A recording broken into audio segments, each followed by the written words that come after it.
اعوذ باللہ من الشیطان الرجیم بسم اللہ الرحمن الرحیم الحمد للہ رب العالمین والصلاة والسلام علی سید الانبیاء والمرسلین وخاتم النبیین اللہم صلی علی سیدنا محمد وعلی آلہ وصحبہ افضل صلاتک وعدد معلوماتک وبارک وسلم۔ معزز ناظرین، السلام علیکم ورحمۃ اللہ وبرکاتہ۔ جاذب پبلیکیشنز میں خوش آمدید۔ میں محمد سعید جاذب آپ کی خدمت میں حاضر ہوں۔ تعلیم القرآن کا سلسلہ جاری ہے اور میں آپ کی خدمت میں سورۃ الانعام کی تفصیلات و تشریحات پیش کر رہا ہوں، اور آج کی نشست میں سورۃ الانعام کی آیات نمبر 7 تا 10 شامل ہیں۔ ارشاد باری تعالیٰ ہے وَلَوْ نَزَّلْنَا عَلَيْكَ كِتَابًا فِي قِرْطَاسٍ فَلَمَسُوهُ بِأَيْدِيهِمْ لَقَالَ الَّذِينَ كَفَرُوا إِنْ هَذَا إِلَّا سِحْرٌ مُبِينٌ وَقَالُوا لَوْلَا أُنزِلَ عَلَيْهِ مَلَكٌ وَلَوْ أَنزَلْنَا مَلَكًا لَقُضِيَ الْأَمْرُ ثُمَّ لَا يُنظَرُونَ وَلَوْ جَعَلْنَاهُ مَلَكًا لَجَعَلْنَاهُ رَجُلًا وَلَلَبَسْنَا عَلَيْهِمْ مَا يَلْبِسُونَ وَلَقَدِ اسْتُهْزِئَ بِرُسُلٍ مِّن قَبْلِكَ مِنْهُمْ فَحَاقَ بِالَّذِينَ سَخِرُوا مَا كَانُوا بِهِ يَسْتَهْزِئُونَ۔ اور اگر ہم اتارتے آپ صلی اللہ تعالی علیہ وآلہ وسلم پر کتاب لکھی ہوئی کاغذ پر اور وہ چھو بھی لیتے اس کو اپنے ہاتھوں سے، تب بھی کفار یہ ضرور کہتے کہ یہ تو کھلا جادو ہے، اور انہوں نے کہا کہ ان پر کوئی فرشتہ اپنی اصل شکل میں کیوں نہ اتار دیا گیا۔ حالانکہ اگر ہم کوئی فرشتہ اتار دیتے تو فیصلہ ہو گیا ہوتا اور پھر انہیں مہلت نہ ملتی، اور اگر ہم کسی فرشتہ کو انسان کی شکل میں نبی بناتے تو اس طرح ہم مشتبہ کر دیتے ان پر جس شبہ میں وہ اب ہیں۔ اور بے شک آپ صلی اللہ تعالی علیہ وآلہ وسلم سے پہلے رسولوں کا مذاق اڑایا گیا، پھر ان مذاق اڑانے والوں کو اس چیز یعنی عذاب نے گھیر لیا جس کا وہ مذاق اڑایا کرتے تھے۔ وَلَوْ نَزَّلْنَا عَلَيْكَ كِتَابًا فِي قِرْطَاسٍ فَلَمَسُوهُ بِأَيْدِيهِمْ لَقَالَ الَّذِينَ كَفَرُوا إِنْ هَذَا إِلَّا سِحْرٌ مُبِينٌ۔ اور اگر ہم اتارتے اب صلی اللہ تعالیٰ علیہ وآلہ وسلم پر کتاب لکھی ہوئی کاغذ پر اور وہ چھو بھی لیتے اس کو اپنے ہاتھوں سے، تب بھی کفار یہ ضرور کہتے کہ یہ تو کھلا جادو ہے۔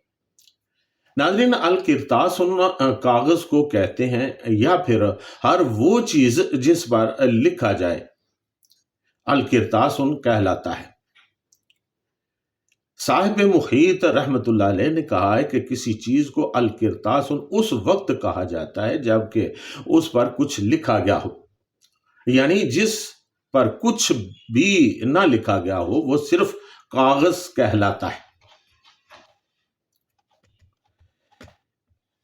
ناظرین، یہ کفار مکہ کے ایک اعتراض کا جواب ہے جو کہتے تھے کہ ہم تو تب ہی مان لائیں گے جب ہمارے سامنے حضرت محمد صلی اللہ تعالی علیہ وآلہ وسلم پر کتاب نازل ہو اور ساتھ 4 فرشتے بھی ہوں جو اس بات کی گواہی دیں کہ واقعی یہ اللہ تعالیٰ کی طرف سے نازل شدہ کتاب ہے۔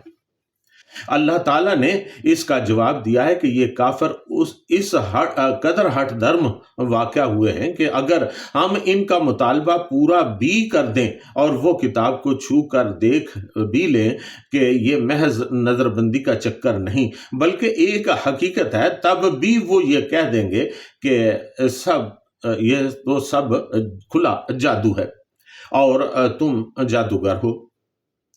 ناظرین، امام بغوی رحمت اللہ علیہ فرماتے ہیں کہ یہ آیت مبارکہ نضر بن حارث، عبداللہ بن امیہ اور نوفل بن خویلد کے بارے میں نازل ہوئی، جنہوں نے کہا تھا کہ اے محمد صلی اللہ تعالی علیہ وآلہ وسلم، ہم تم پر ہرگز ایمان نہ لائیں گے جب تک کہ تم ہمارے پاس اللہ تعالیٰ کی طرف سے کتاب نہ لاؤ جس کے ساتھ 4 فرشتے ہوں، وہ گواہی دیں کہ یہ اللہ تعالیٰ کی کتاب ہے اور تم اس کے رسول ہو۔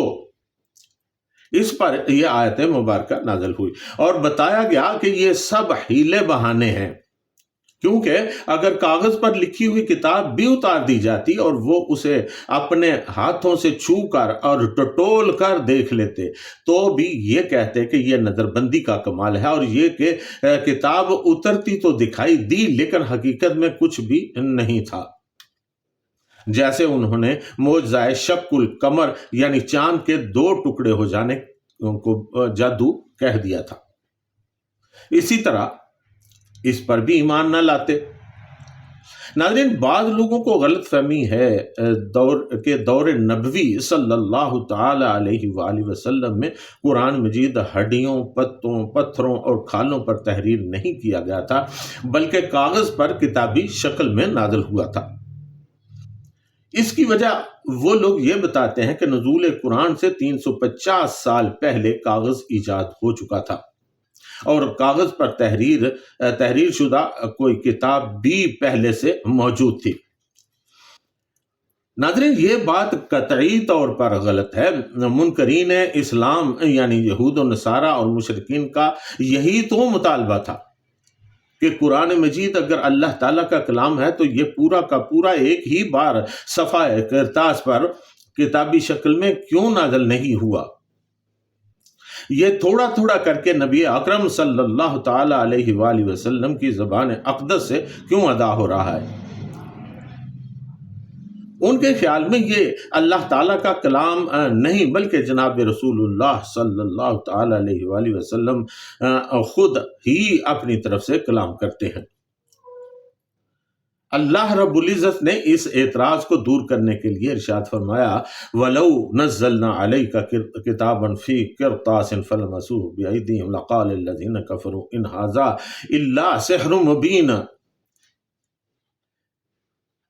لہٰذا صاف ظاہر ہے کہ آقا دو عالم صلی اللہ تعالی علیہ وآلہ وسلم کے دور تک قرآن مجید کتابی شکل میں نہیں تھا، بلکہ براہ راست رسول اللہ صلی اللہ تعالی علیہ وآلہ وسلم کے قلب اطہر پر بھی ہی نازل ہوتا رہا، اور وہ کاتبان وحی کے ذریعے اسے مختلف چیزوں پر تحریر کرواتے رہے، جسے بعد میں جمع کر کے مجلد شکل میں تیار کیا گیا۔ ناظرین، جہاں تک کاغذ کی ایجاد کا تعلق ہے، اس سلسلہ میں بھی یہ بات غلط ہے کہ نزول قرآن سے پہلے کاغذ ایجاد ہو چکا تھا اور کوئی آسمانی کتاب کاغذ پر موجود تھی۔ تاریخی معلومات کے مطابق سب سے پہلے کاغذ کی ابتدائی شکل 105 عیسوی میں چین میں سامنے آئی۔ چین کے ایک سائلون نامی شخص نے کاغذ کے بارے میں سوچا اور اس نے گھاس پھوس اور سبزیوں کے پتوں کو نرم کیا اور ان کو ایک سانچے میں ڈال کر کاغذ تیار کیا، لیکن یہ انتہائی باریک، کچا اور مسامدار تھا۔ اس کو ویجیٹیبل فائبر یعنی سبزیوں کا کپڑا کا نام دیا گیا۔ مسامدار ہونے کے باعث اس پر تحریر کرنا ممکن نہ تھا۔ چین میں ہی اس پر مزید کام ہوتا رہا اور 3 صدی عیسوی میں انہوں نے درختوں کی چھال اور دیگر سبزہ جات مثلاً شہتوت، پٹسن اور چینی گھاس کی مدد سے پہلی بار کاغذ تیار کیا، لیکن یہ کاغذ کی ابتدائی شکل تھی جو کہ کافی رف اور غیر معیاری قسم کا تھا، جس پر لکھنا مشکل تھا، لیکن ایک لمبے عرصے تک وہ اس پر کام کرتے رہے، حتیٰ کہ 600 عیسوی میں یہ بہتر صورت میں بن سکا اور تحریر کے قابل ہوا۔ تب تک چین والوں نے اس ایجاد کو خفیہ رکھا۔ چین میں پہلی دفعہ کاغذ لکھنے کے لیے 868 عیسوی میں استعمال ہوا۔ ناظرین، 610 عیسوی میں کوریا اور جاپان تک یہ ایجاد پہنچی۔ انہوں نے بھی کئی تجربات کر کے اسے بہتر صورت میں بنانے کی کوشش کی۔ انہوں نے بھی ایک عرصہ تک اسے مخفی رکھا۔ چینیوں کے بنائے ہوئے کاغذ کی تکنیک 751 عیسوی میں عربوں میں منتقل ہوئی، جو کچھ عرصہ تک بغداد میں رہی اور پھر مختلف علاقوں سے ہوتی ہوئی جزیرہ عرب تک پہنچی۔ تاریخی حقائق کے مطابق کاغذ کی یہ ایجاد 12ویں اور 13ویں صدی عیسوی میں عرب کے ان علاقوں تک پہنچی جو اب سعودی عرب میں شامل ہیں۔ جمع قرآن 632 عیسوی سے لے کر 656 عیسوی تک 20 سال میں مکمل ہوا۔ اس دوران کاغذ کی صنعت عرب میں متعارف بھی نہیں ہوئی تھی۔ ناظرین، دور عثمانی میں قرآن مجید کے جو نسخہ جات تیار ہوئے وہ بھی چمڑے اور کتان کے کپڑے کی باریک تہوں پر تیار کیے گئے تھے۔ اس وقت تک خط و کتابت کے لیے یہی ذریعہ استعمال ہوتا تھا۔ ناظرین، کاغذ اور قرآن مجید کے بارے میں تفصیلی معلومات میں نے اس سے پہلے درج کر رکھی ہیں تعلیم القرآن جلد اول میں، اور میری ایک کتاباً فی قرطاس اس سلسلہ میں ملاحظہ کی جا سکتی ہے۔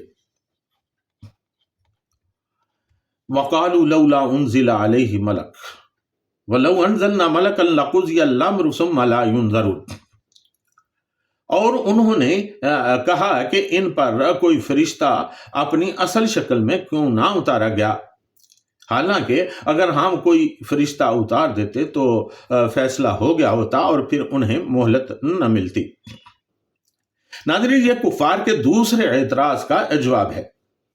ان کا مطالبہ تھا کہ رسول کریم صلی اللہ تعالی علیہ وآلہ وسلم پر جو فرشتہ نازل ہوتا ہے وہ اپنی اصل شکل میں کیوں نہیں نازل ہوتا، جسے وہ دیکھ سکیں اور یقین آ جائے، اور یہ پیغمبر جو یہ کہتا ہے کہ مجھ پر فرشتہ نازل ہوتا ہے تو وہ بات سچ ثابت ہو جائے۔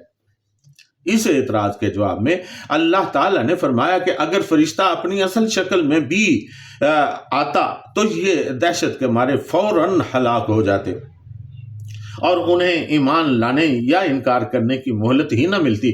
کسی بھی فرشتہ کو اس کی اصل حالت میں دیکھنے کے متحمل صرف انبیاء علیہم السلام ہی ہو سکتے ہیں۔ ناظرین، بخاری شریف کی ایک حدیث کے مطابق رسول اللہ صلی اللہ تعالی علیہ وسلم نے بھی جبریل امین علیہ السلام کو ان کی اصلی شکل میں صرف 2 مرتبہ دیکھا تھا، اور رسول اللہ صلی اللہ تعالی علیہ وآلہ وسلم نے فرمایا کہ جبریل امین علیہ السلام کے 600 پر ہیں، انہوں نے صرف 2 پر پھیلائے تو مشرق سے لے کر مغرب اور شمال سے لے کر جنوب تک تمام افق بھر گیا۔ وَلَوْ جَعَلْنَاهُ مَلَكًا لَجَعَلْنَاهُ رَجُلًا وَلَلَبَسْنَا عَلَيْهِمْ مَا يَلْبِسُونَ، اور اگر ہم کسی فرشتہ کو انسان کی شکل میں نبی بناتے تو اس طرح ہم مشتبہ کر دیتے ان پر جس شبہ میں وہ اب ہیں۔ ناظرین، حضرت پیر کرم شاہ صاحب رحمۃ اللہ علیہ لکھتے ہیں کہ منکرین حق کی نگاہیں فقط رسول اللہ صلی اللہ تعالی علیہ وآلہ وسلم کی بشریت تک ہی محدود تھیں۔ وہ نبوت کے اس آفتاب کو دیکھنے سے قاصر تھے جو دل انور کے مطلع پر ذوفشاں تھا، اس لیے انہوں نے اپنے جیسا بشر سمجھ کر حضور صلی اللہ تعالی علیہ وآلہ وسلم کی نبوت کو تسلیم کرنے سے انکار کر دیا۔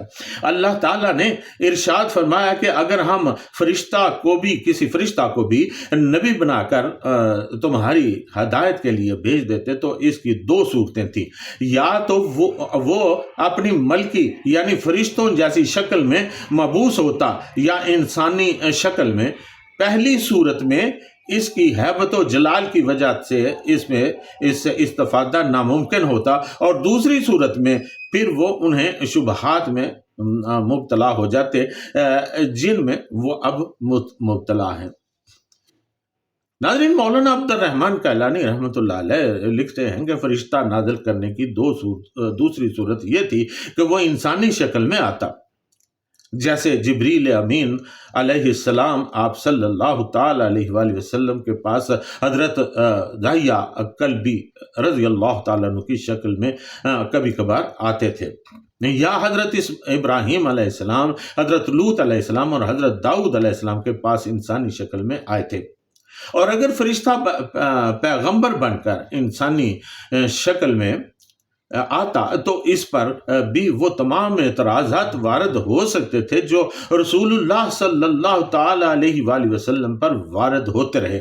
پھر یہ ایک الگ اعتراض پیدا ہو جاتا کہ جو شخص اپنے آپ کو فرشتہ اور پیغمبر کہہ رہا ہے، آیا وہ فی الواقع فرشتہ ہے بھی یا نہیں، یا کوئی جادوگر انسان ہے جو ہمیں چکمہ دے رہا ہے۔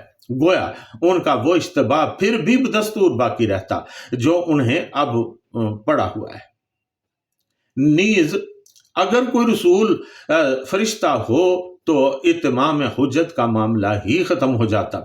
ایسے رسول پر ایمان لانے والے اپنی بے عملی کے جواز کے لیے یہ معقول بہانہ پیش کر سکتے تھے کہ رسول تو فرشتہ ہے اور ہم بشر ہیں، لہذا ہم اس کی پورے طور پر اتباع کیسے کر سکتے ہیں؟ وَلَقَدِ اسْتُهْزِئَ بِرُسُلٍ مِّن قَبْلِكَ فَحَاقَ بِالَّذِينَ سَخِرُوا مِنْهُم مَّا كَانُوا بِهِ يَسْتَهْزِئُونَ، اور بے شک آپ صلی اللہ تعالی علیہ وآلہ وسلم سے پہلے رسولوں کا مذاق اڑایا گیا، پھر ان مذاق اڑانے والوں کو اس چیز یعنی عذاب نے گھیر لیا جس کا وہ مذاق اڑایا کرتے تھے۔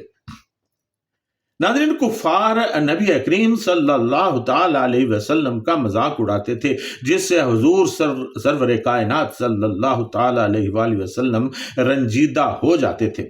اس پر سرکار دو عالم صلی اللہ تعالی علیہ وآلہ وسلم سے فرمایا گیا کہ آپ صلی اللہ تعالی علیہ وآلہ وسلم سے پہلے بھی رسولوں کا مذاق اڑایا گیا، لیکن ان مذاق اڑانے والوں کا بھیانک انجام ہوا اور وہ مبتلا عذاب ہوئے۔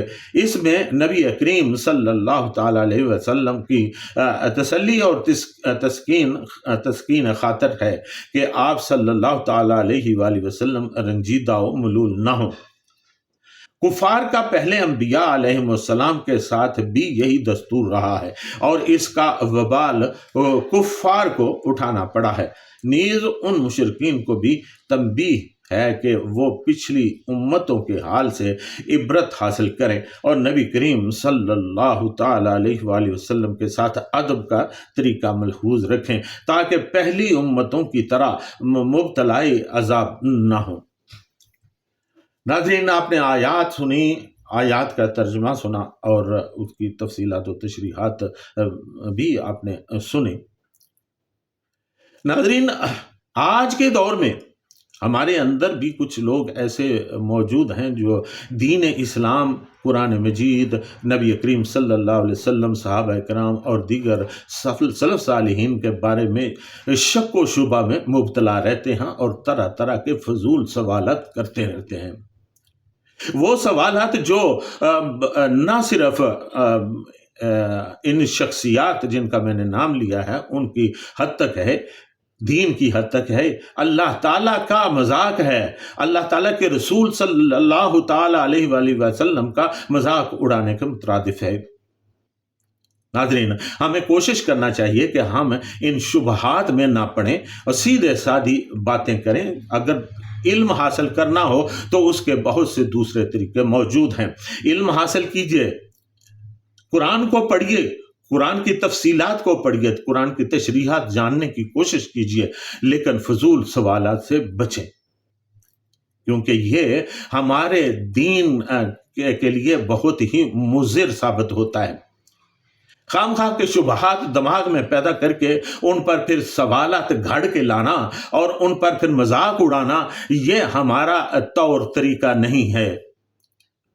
جیسا کہ ابھی پچھلے دنوں میں کسی نے نکاح کے بارے میں سوال کیا کہ جو مذاق میں نکاح کیا جاتا ہے یا ڈرامے میں کیا جاتا ہے تو اس کے متعلق کیا جواب ہے، اسلام کیا کہتا ہے؟ تو جب علماء نے اسلام کے بارے میں ان کو بتایا کہ اسلام اس بارے میں کیا کہتا ہے تو پھر مذاق اڑانے لگے۔ یہی کام تو وہ لوگ کیا کرتے تھے جو یہود و نصارہ تھے اور مشرکین تھے، یہی کام وہ کیا کرتے تھے۔ وہی کام اگر آپ آج کریں گے تو آپ کے دین کا کیا ہوگا، ذرا سوچیں۔ اللہ تعالیٰ کا عذاب آئے گا کہ نہیں آئے گا، یہ سوچنے کی بات ہے۔ اللہ تعالیٰ اس قوم کو کبھی نہیں بخشتا جو اس کے ساتھ یعنی اللہ وحدہ لا شریک کے ساتھ مذاق اڑائے، اور جو اس کے دین کے ساتھ اس کے نبی صلی اللہ تعالی علیہ وآلہ وسلم کا مذاق اڑائے، اللہ اس کو کبھی معاف نہیں کرتا۔ یہ جو ہم پہ سختیاں آتی رہتی ہیں وہ انہی باتوں کا نتیجہ ہے۔ لہٰذا سوچ بچار کیجئے، خام خواہ کا سوالات اٹھا کر پھر ان کے جواب ملنے پر مذاق نہ اڑائیں۔ حقیقت کو سمجھنے کی کوشش کیجئے، حقیقت آپ کے سامنے عیاں ہے، قرآن کوئی چیز آپ سے نہیں چھپا رہا۔ اللہ تعالیٰ سے دعا ہے کہ اللہ تعالیٰ ہمیں قرآن مجید کو سمجھنے کی توفیق عطا فرمائے اور پھر اس پر عمل کرنے کی بھی توفیق عطا فرمائے۔ آج کی نشست میں اتنا ہی، وما علینا الا البلاغ المبین۔